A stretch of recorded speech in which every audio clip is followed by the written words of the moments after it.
there are 70.8 million people on Earth that are displaced, whether it be from destruction or war. Half of these people are under the age of 18. A lot of these people are classified as refugees, and there are 59 refugee camps that are recognized in our world today. The largest of these camps is Kakuma, which is located in Kenya. Refugee life is really hard, and the people of Kakuma try to make it feel like home. Today I'm going to describe Kakuma camp by going over its history, everyday life, and some specific people that live in Kakuma. So in the 1990s, there was a civil war in South Sudan, and a lot of adolescents fled to Ethiopia. These people were called the Lost Boys of Sudan. There, these Lost Boys established a children's encampment with the aid of the United Nations High Commissioner for Refugees, or UNHCR. They stayed there until 1991, when it was destroyed by more war. Many of these people went back to Sudan or to Kenya, and in 1992 the Kenyan government decided to create a camp called Kakuma for the 23,000 Sudanese to have a place to go. Kakuma in Swahili means nowhere. As of 2018, 185,500 refugees are registered at Kakuma camp. And despite their hardships, when they arrive in Kakuma, life continues to go on. Kakuma resembles something like a shanty town. There's restaurants, shops, and the Southern New Hampshire University has even established an online program. But life is very hard in Kakuma, not only because of the extreme poverty and lack of resources, but because temperatures can reach up to 115 degrees Fahrenheit. There are cobras, scorpions, and venomous spiders. There's no running water and only electricity in designated areas.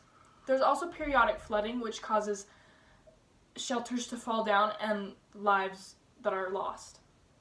There's also violence between ethnic groups. So these people who have been misplaced because of war and destruction still strive to make the best of their situation, despite the lack of resources and the poverty they face. Children go to assemblies, they work on schoolwork, people get haircuts, they walk to church to hear their pastor pray, and they even play soccer and try to have fun. 5 people who were residents of Kakuma went to the 2016 Olympics in Rio in the first refugee team, all competing in different events.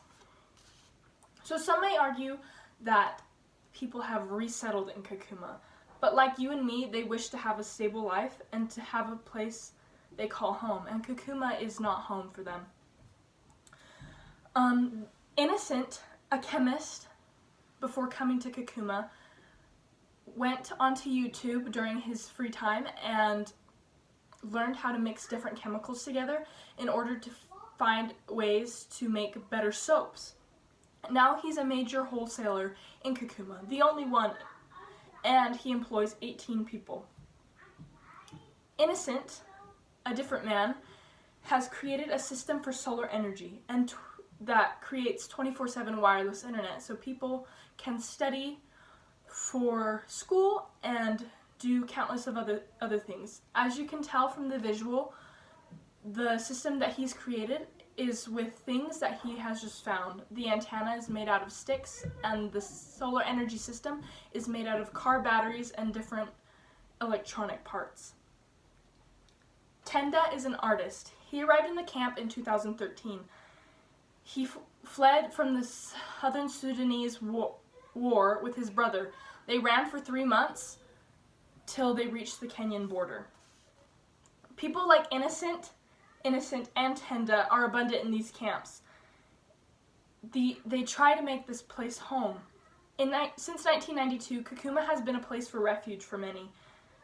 Saying life is difficult is an understatement, and all these people have hopes that are alive despite all that they have experienced and all that they lack. And I'd like to end with a quote from 2 refugees named Christine and Amak, and it says, "The world should not think that refugees are something strange. We are people like you. We live in exile and lack freedom, and we need more support for us to make a bright future. We all wish that one day we will not be refugees, but citizens in our own homeland. Thank you.